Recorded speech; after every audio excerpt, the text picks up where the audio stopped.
Thank you, Mr. Speaker. Let me start by saying a few words around the circumstances around today's statement. We are in uncharted waters. I understand the strong feelings around the House on these important questions.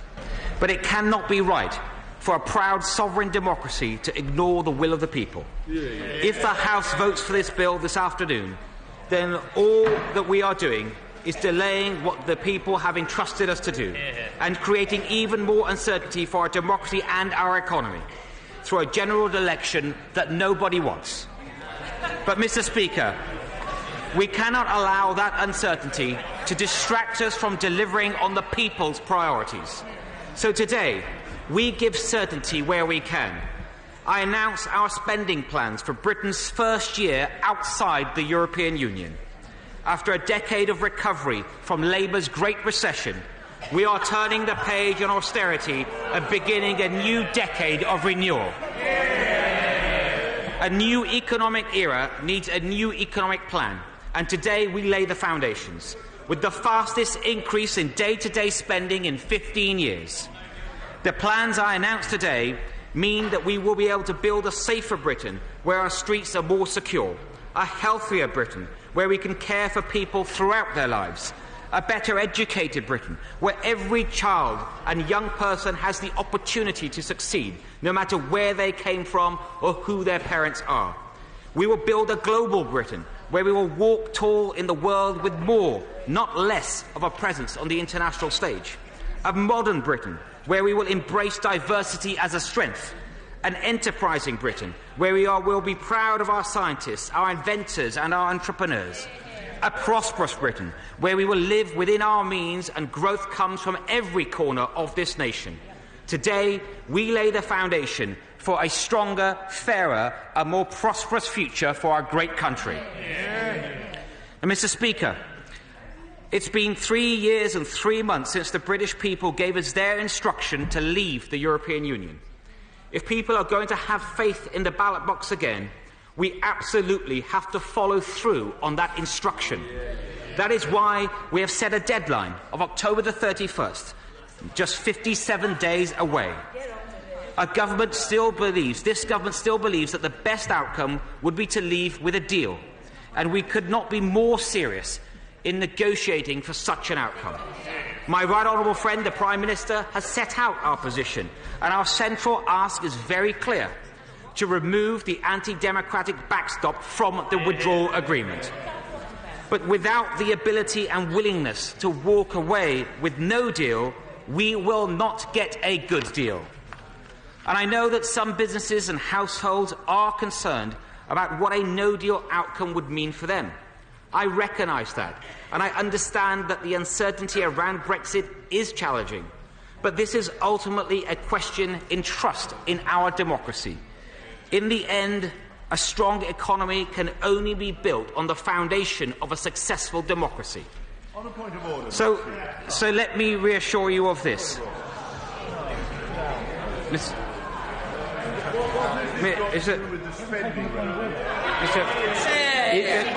Order. Yes. Points of order ordinarily follow statements, and I know the Father of the House is well aware of that. The opening remarks of the Chancellor were frankly out of order. I mean, that is the reality of the matter. I don't need any help from anybody judging from a secondary position. With the very greatest of respect, I will provide the rulings from the Chair. That's the way it works in this place. I hope everybody's very clear about that. That's the way it works in this place. The opening remarks from the Chancellor were out of order. I exercised a degree of latitude. But the Right Honourable and learned gentleman, the member for Rushcliffe, is right that the statement should be focused on and exclusively concerning the spending round. As it is, the Right Honourable gentleman consulted me yesterday because he was concerned about the length of the statement. It shouldn't be longer as a result of remarks that don't relate to that subject. That's all I need to say. It's very straightforward, and I know that the Chancellor of the Exchequer will comply with that simple stricture. The Chancellor of the Exchequer. Thank you, Mr. Speaker. So, Mr. Speaker, let me reassure people of this. If we leave with no deal, we will be ready.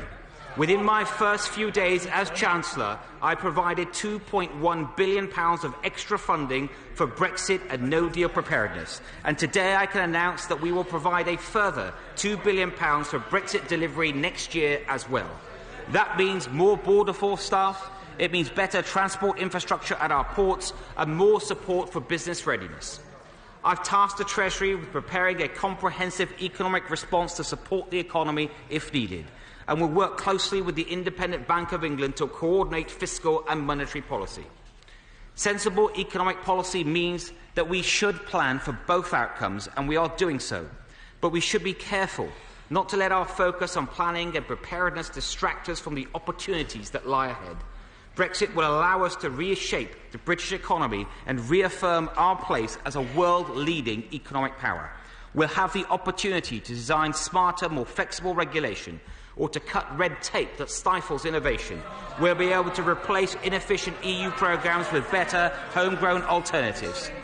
Even if we leave with no deal, I'm confident that we will be able to secure a deep, best-in-class free trade agreement with the EU, and we will be able to pursue a genuinely independent free trade policy with the rest of the world. Deal or no deal, Mr. Speaker, I'm confident that our best days lie ahead.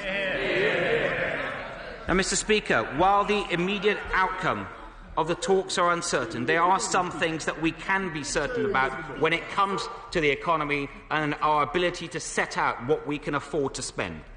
As we look towards our future outside the UK, we can build on some extraordinary economic strengths. At its heart, outside the EU, at its heart, this country is an open, outward-looking trading nation. We are at our best when we look out to the world beyond our shores. That's not just a slogan. We are the #1 destination in Europe for inward investment. Our language, our location, our legal system, and most of all, our people make the UK a global hub for business. We're the home of world-class businesses. A stream of ideas and innovations flow from our brilliant universities and research institutes, making the UK the second only to the US in all-time rankings for Nobel Prize winners. And we have an economic landscape that's been watched over by long-standing, well-respected institutions. And all of that will continue as we forge a new economic relationship with the EU. But, Mr. Speaker, the vision of an open, free-market, enterprising economy is under threat. And if that transpires, it will have a direct impact on our spending power. It's not under threat from the people on the other side of the channel, but from the people on the other side of the chamber.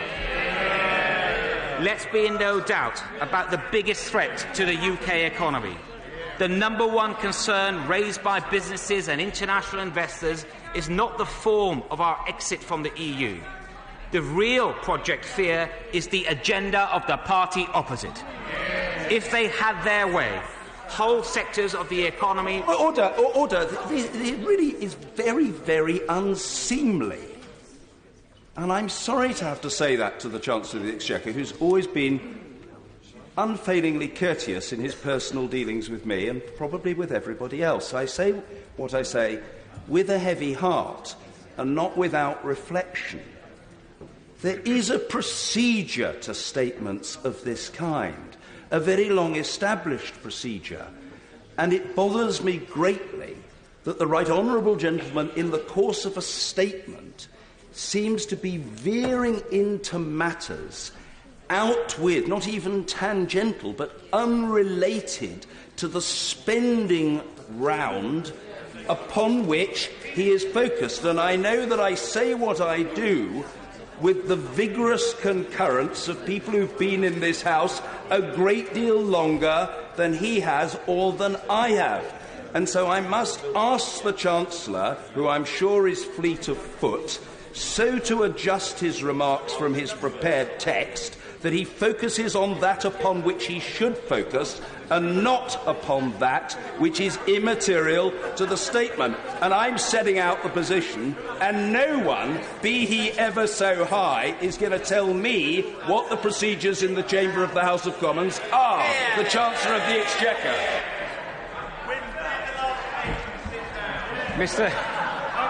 Mr. Speaker, Mr. Speaker, Mr. Speaker, you'll recall that when I first took my seat as a Member of Parliament of Bromsgrove, the economy was in a very different position, and since then we've had to work hard to restore the nation's finances. And it is precisely because we have restored the nation's finances that we can have the spending commitments that I'm about to make today.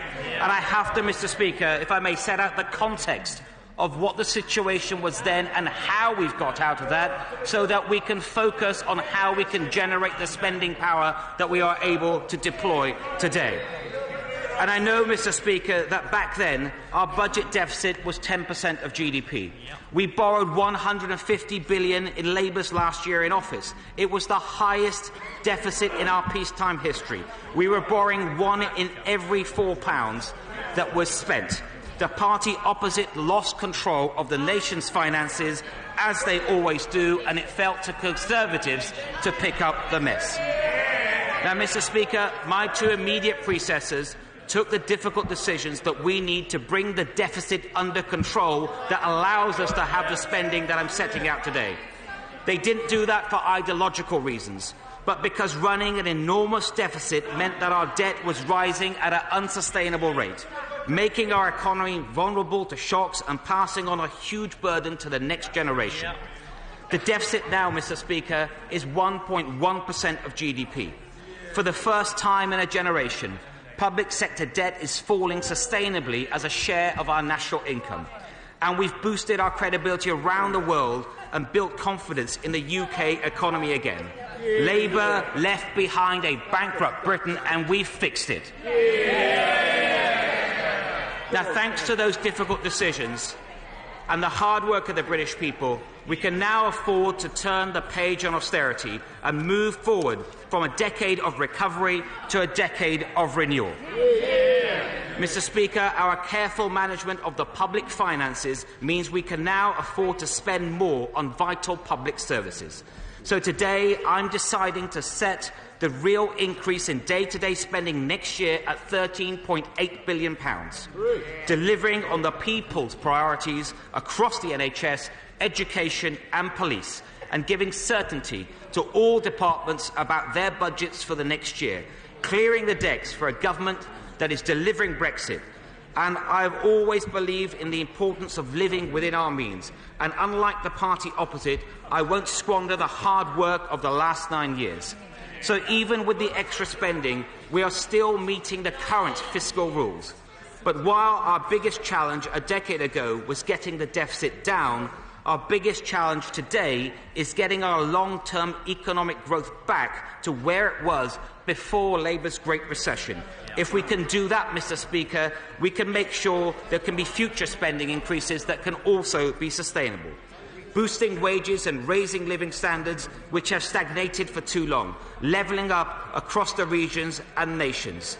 And we need to improve our productivity, the amount that's produced every hour worked. That isn't just a technical term. Slower productivity means lower wages and uneven growth across the country. If productivity had continued to grow at its pre-crisis levels, then average annual wages would be £5,000 higher. That pressure on people's pay packets speaks to a wider sense of disillusion and unfairness, especially in so many towns and cities outside London and the South East. Even as the economy has grown, the people have worked hard, and not everyone feels that they've benefited. There's a real sense of anxiety that's emerged over the years, a sense of politicians aren't listening and that the system isn't working, that the free market model isn't living up to its promise. We're seeing divisions emerge throughout society between regions and communities, rich and poor, rural and urban, young and old. And addressing those concerns will be a serious effort, and that's what will be shown in these spending plans today. So we will develop a new economic plan for the years ahead, a plan that moves beyond the last decade of economic recovery and looks forward to a decade of renewal, a plan that invests more in the future growth of this country. So, Mr. Speaker, we can afford to invest more because our economy is growing and our public finances are strong. And we are also deciding We are also deciding on our fiscal approach at a time when the cost of government borrowing is at record lows. Interest rates have been low for many years, and in recent weeks the cost of government borrowing has fallen below 1% across all maturities. In the years after the financial crisis, many expected interest rates to swiftly rise to pre-crisis levels, but structural factors have kept interest rates low, not just in the UK but across the developed world, increasing our confidence that we will be able to continue to see low rates for a number of years. So it is my judgment today that with a strong fiscal position and record low cost of borrowing, we can invest more in our growing economy. That doesn't mean that we can borrow more forever and ever. The sustainability of our public finances depends on wider factors, not just the cost of borrowing. Our population, the global economy is slowing, the challenge of decarbonisation is real. So we won't be writing blank cheques, unlike the party opposite. We won't be able to afford everything, and we'll need to prioritise investment in policies that deliver real productivity gains and boost economic growth in the long term. We'll still need to make difficult choices about our national priorities, within a clear set of rules to anchor our fiscal policy and keep control of our national debt. So, Mr. Speaker, today I can announce that ahead of the budget later this year, I will review our fiscal framework to ensure it meets the economic priorities of today, not of a decade ago. Mr. Speaker, the first priority of our new economic plan will be to rebuild our national infrastructure. High-quality and reliable infrastructure is essential to how we live, we work and travel. But the truth is that across many decades, governments of all colours have underinvested in infrastructure. The quality of our infrastructure means we've fallen behind our competitors. We're the fifth largest economy in the world. It isn't good enough that we're so far behind on infrastructure. It isn't good enough that so many commuters spend their mornings staring at a delayed sign at their train platform. It isn't good enough that our small business owners waste so much time because of slow internet speeds and poor mobile communications. We're going to change that. We want faster broadband for everyone in the country, quicker mobile connections and better signal coverage, cleaner energy, greener transport and more affordable fuel bills for our homes and offices. We want more trains and buses to connect the great cities of the north. We want to build world-class schools and hospitals. We want to push the frontiers of science and technology and turbocharge our ambition on research and development. We want to build and invest in every region and every nation of this great United Kingdom. From the motor highway to the information highway, we'll settle for nothing less than an infrastructure revolution. Mr. Speaker, to keep spending under control, we will, of course, set a high bar for funding projects, and they'll have to show real value for money with credible delivery plans and budgets, starting with the government's rapid review of HS2. We'll target that investment at national priorities like regional growth and decarbonisation. And let me take this opportunity, Mr. Speaker, to thank my honourable friend, the member for Chelmsford, for her tireless work as the chair of the all-party group on infrastructure. So, yes, Mr. Speaker, we'll use the government's resources to kick-start the infrastructure revolution, but we'll also do more to give private investors the confidence to back these projects too. We want all of this to be underpinned by strong, independent institutions. We set up the National Infrastructure Commission in 2015 and will continue to rely on its expert advice as we look carefully at other institutional reforms that might be needed. So our infrastructure revolution will be strategic and carefully planned. And speaking of revolutionaries, Mr. Speaker, let's contrast that with Labour's approach. I'll invest in new infrastructure that will grow the economy, and Labour will borrow hundreds of millions to renationalise unproductive assets and then run them into the ground. Mr. Speaker, the choice for the country is clear between a wasteful, ideological opposition with outdated ideas and a government that will kick-start a decade of renewal for this country. Mr. Speaker, today we lay the foundations of a new economic plan. We're turning the page on a decade of necessary work to fix the public finances and writing a new chapter in our public services. Health and education aren't just the names of departments. They're lifelines of opportunities. They're lifelines of opportunities, just as they were for me when I was growing up. The teachers and lecturers who persuaded me to study economics in the first place. Order. Apologise to the Chancellor for having interrupted. There will be ample opportunity for colleagues to question the Chancellor of the Exchequer, but the statement must be heard. The Chancellor. Mr. Speaker, health and education are lifelines of opportunities, just as they were for me when I was growing up. The teachers and lecturers who persuaded me to study economics in the first place. The police officers who kept us safe when the street I grew up in became a centre for drug dealers. The NHS that cared for my dad in his final days. These aren't just numbers on a spreadsheet. These are the beating heart of our country, and we invest to support them today. Mr. Speaker, as I turn to the details of today's announcement... Wait, it's coming. Let me first thank the dedicated officials in the Treasury for all their hard work, delivering what I'm told is the fastest SR in history. And let me particularly thank my right honourable friend, the member for Richmond, who takes the approach to spending you would expect from an adopted Yorkshireman. He's displayed his typical mix of energy, courtesy and rigour, and let me just say there's no productivity problem in the Chief Secretary's office. Mr. Speaker, next year I will add £13.4 billion to the plans for total public spending, including £1.7 billion added to capital spending. These extra funds take the real increase in day-to-day spending to £13.8 billion, or 4.1%. That means I'm delivering the fastest increase in day-to-day spending for 15 years. That funding allows us to start a new chapter for our public services and funds the people's priorities. Our decisions today have been guided by our ambition to build a safer Britain, a healthier Britain, a better educated Britain and a more global Britain. Mr. Speaker, my family grew up on a road in Bristol that a national newspaper described back then as Britain's most dangerous street. But to us, it was just home.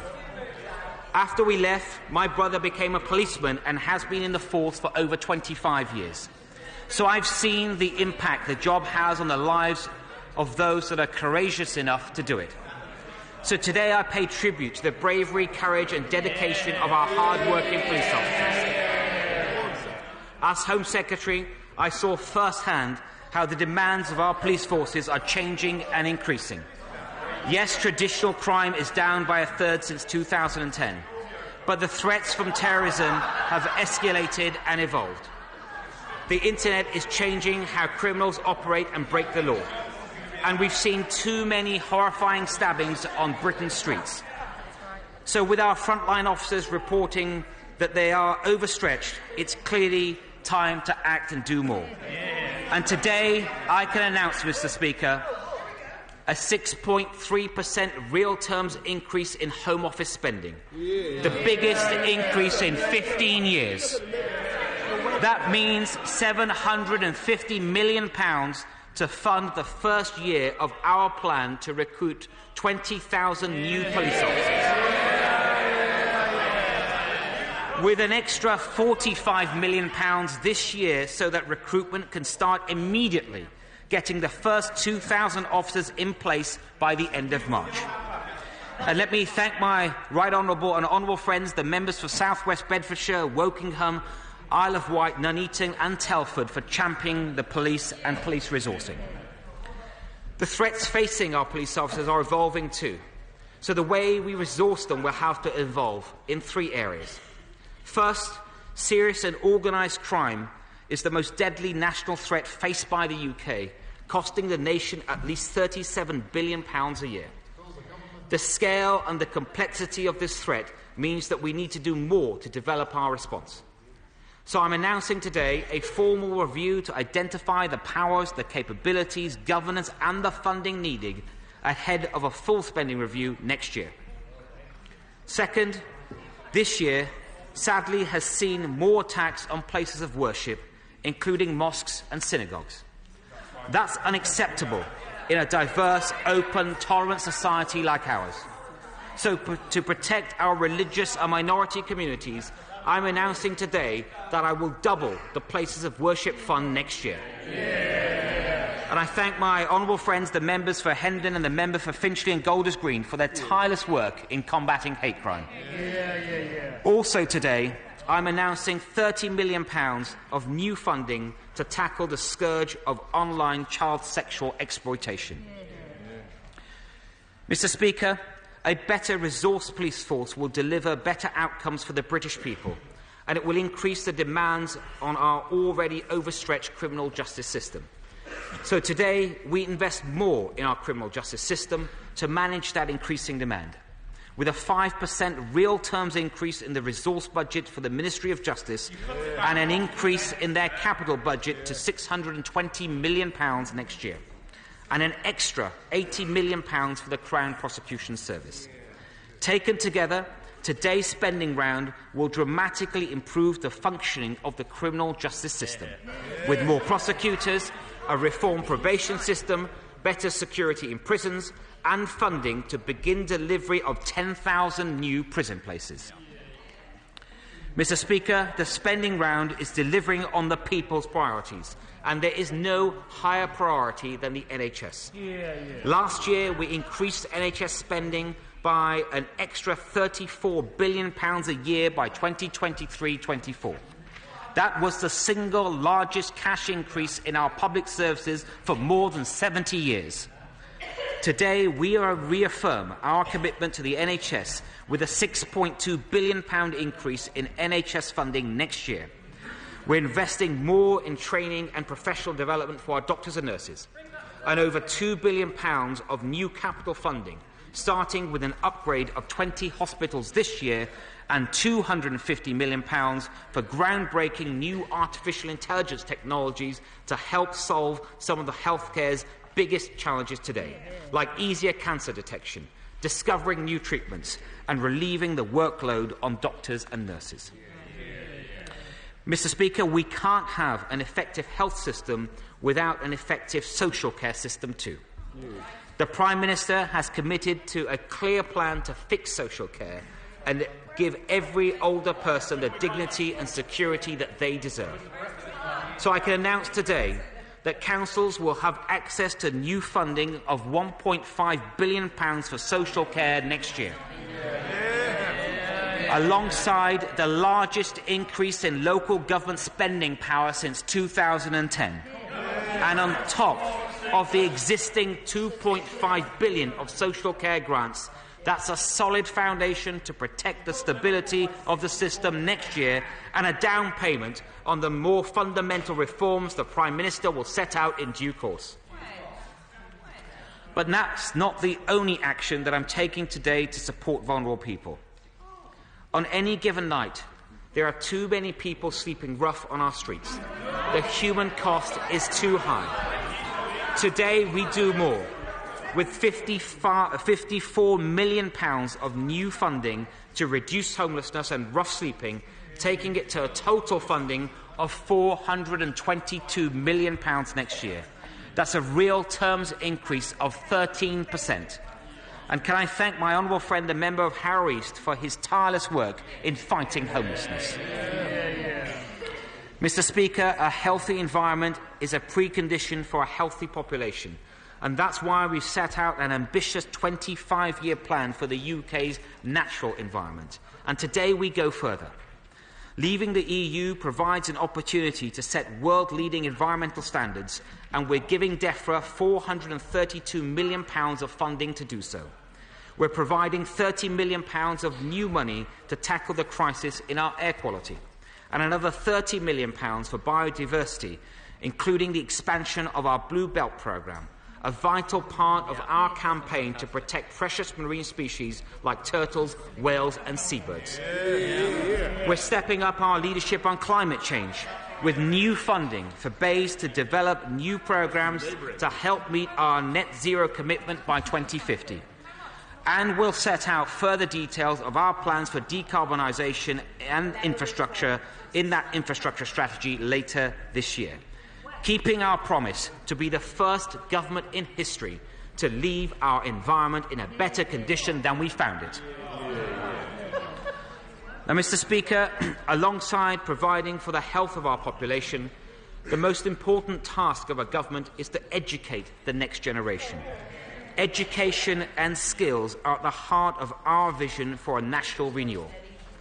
The economy isn't just about GDP or PSNB.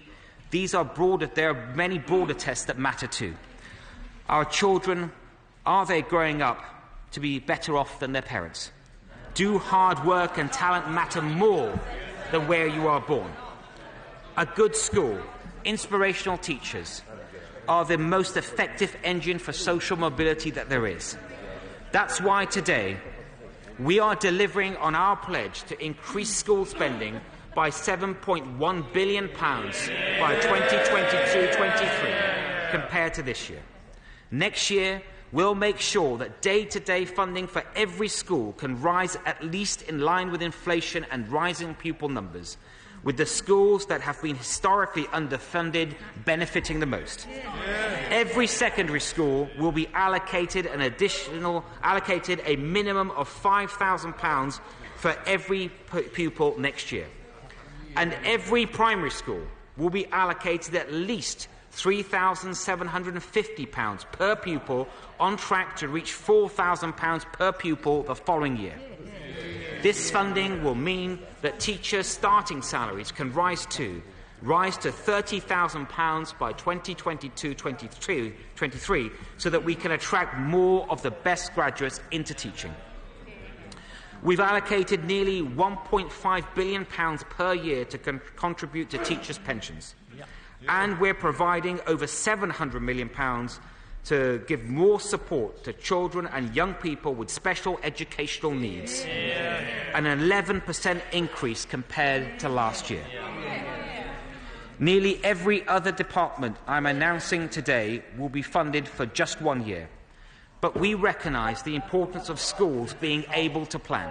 So we are announcing today a full 3-year resource settlement for schools, levelling up education, improving standards, and giving every young person the same opportunities in life wherever they live in our great country. And let me particularly thank my honourable friends, the members for Bexhill and Battle and Cheltenham and St Albans, for championing schools. Now, Mr. Speaker, the education system is about more than just schools. For too long, further education has been a forgotten sector. Over 1 million young people continue their education beyond the age of 16 at colleges or sixth forms. And I know, because I was one of them. I went to my local FE college. If I hadn't had the teachers and the lecturers that I did, I wouldn't be standing here today as Chancellor. Further education transformed my life, and today we start transforming further education with a £400 million increase in 16-19 education funding next year. The base rate will increase to £4,188, a faster rate of growth than in core school funding. And let me congratulate my right honourable friend, the member for Harlow, and my honourable friend, the member for Harborough, for their representations on further education. The government will also increase early years spending by £66 million to increase the hourly rate that's being paid at maintained nursery schools and other childcare providers who deliver on the government's free childcare offer. And I want to thank my right honourable friend, the member for Chipping Barnet, for raising this issue with me. Mr. Speaker, our young people deserve high-quality services and support even after the school day is over. So earlier this year, following a recommendation from my right honourable friend, the member for Chingford, I visited the fantastic on-site youth zone in Barking. It was a brilliant example of how much Britain's network of youth centres add to their local communities, getting young people off the streets and changing lives for the better. So today I'm asking DCMS to develop proposals for a new youth investment fund, and to set out plans to build more youth centres, refurbish existing centres and deliver high-quality services to young people across the country. Better schools, higher pay for teachers, more youth centres. That's how this government will improve social justice and create opportunity for all. But our ambitions for a truly national renewal don't stop there. We are a one-nation party, and this is a one-nation government.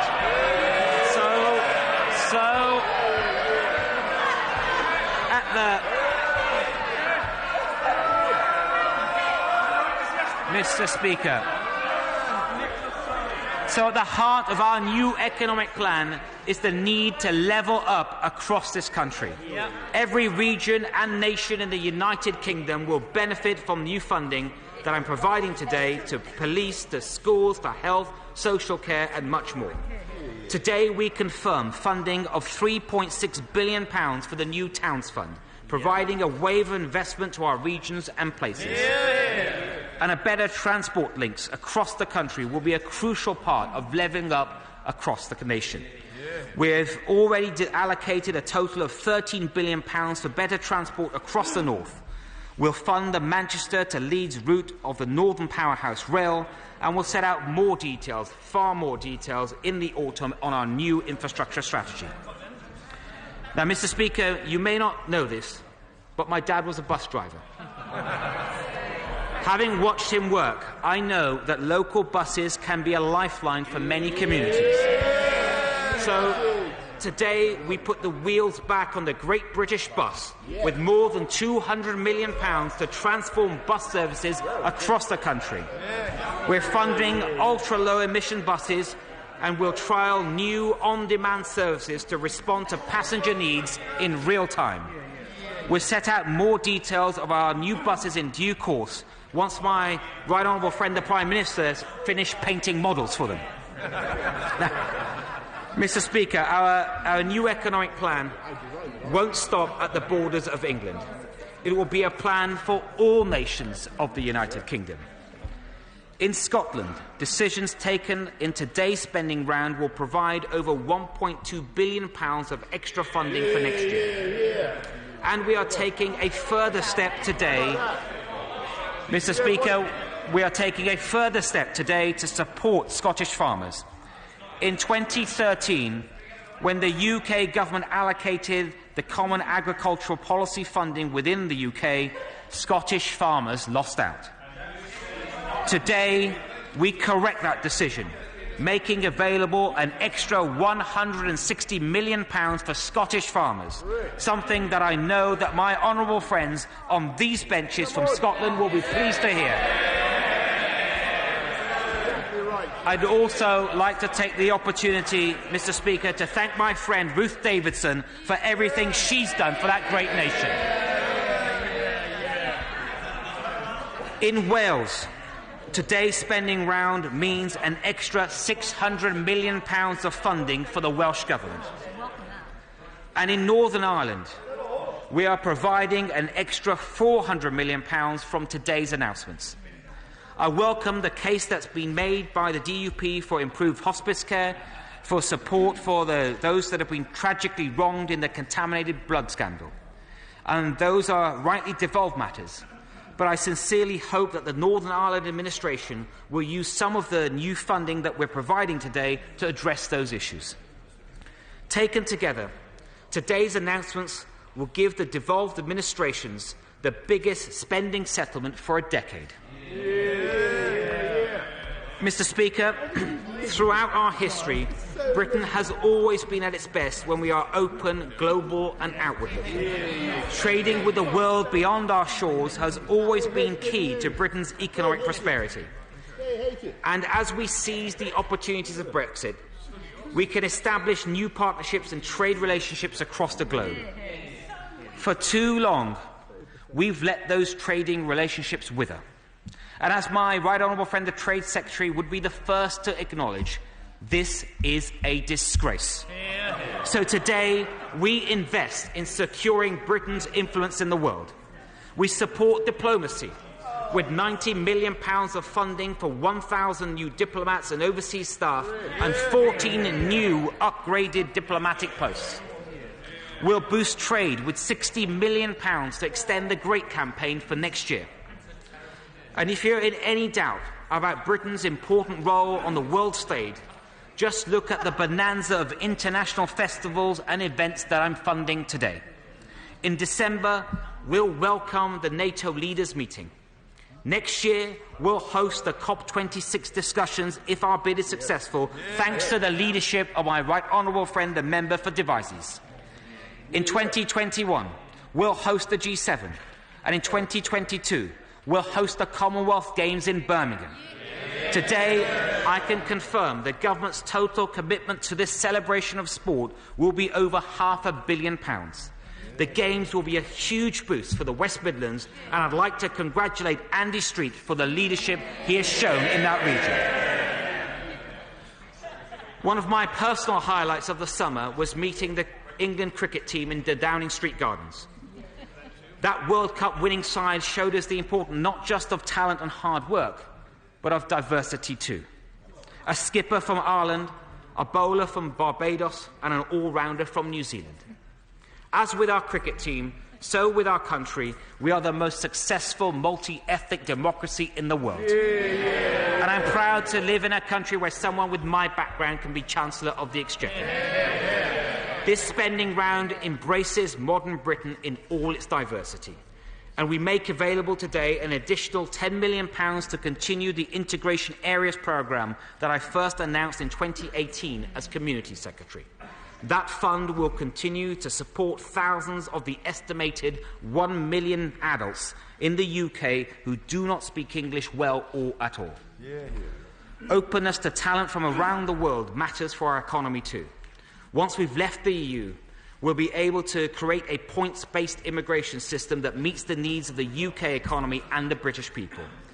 We've already dropped arbitrary immigration targets. We've recently announced a new, highly flexible fast-track visa for scientists. And today, I'm putting funding in place to give victims of the Windrush scandal the compensation that they deserve. All part of confirming once and for all that Britain will always be open to the world's brightest and the best talent. Mr. Speaker, nowhere are our values of openness and tolerance better expressed than in international aid. The UK aid logo can be seen around the world, on health clinics, school books, emergency food supplies, and so today we protect our commitment to spending 0.7% of our national income on aid. Global Britain is about projecting our values into the world, but we know that hard power matters too. Britain already spends more on our defence and national security than any other country in Europe. We are one of only 7 countries to meet the 2% commitment to NATO. So today, we will go further still, with an additional £2.2 billion of funding for the MOD, a real terms increase of 2.6% for the budget next year, increasing again the share of our national income we spend on defence and national security. This year is the 75th anniversary of the D-Day landings. We pay tribute to the sacrifices of the extraordinary generation of British soldiers who fought and died during that campaign. And today I can announce £7 million of funding for the Normandy Memorial Trust to complete their memorial overlooking Gold Beach, where so many troops came ashore. And we will also support the veterans of today's wars as well, as we confirm the funding today for the new Office of Veterans Affairs. And I congratulate my honourable and gallant friend, the member for Plymouth Moor View, on his tireless work in championing veterans. Mr. Speaker, I set out today a big increase in public spending that will pay for more police and safer prisons, more nurses and better hospitals, more money for schools and further education. But now I turn to the remaining departments across Whitehall, those that have not been protected over the last decade. Investing in the people's priorities inevitably means difficult decisions elsewhere. Every spending review presented to this House over the last 15 years has had to find cuts from those departments. This party has never shied away from taking the difficult decisions to make sure that we live within our means. Those decisions were tough, but they have paid off. And so I can announce today that no department will be cut next year. Every single government department has had its budget for day-to-day spending increased at least in line with inflation. That's what I mean by the end of austerity, Mr. Speaker. Britain's hard work paying off. A country living within its means, able to spend more on the things that matter. Mr. Speaker, I am delivering today's spending round in unusual circumstances. Understandably, much of our attention and the attention of the country is focused on the important matters before the House later today. But we must not forget that Brexit is not all that matters to the British people. It is not the only topic at the dinner table. Today's spending round makes sure that if you fall ill, you can get the care and the support that you need. That when you drop off your child at the school gates, you can trust that they will get the best possible education. That when you walk down the street, you can feel safe and secure. And today, we move from a decade of recovery to a decade of renewal. Yes, we will keep control of the public finances, but we will invest too in the long-term growth of this country. It was just 6 weeks ago today that this new administration took office. The PM promised that we wouldn't wait until Brexit Day to deliver on the people's priorities. And today we meet that promise with a new chapter for our public services, a new plan for our economy, and a new beginning for this country. I commend this statement to the House.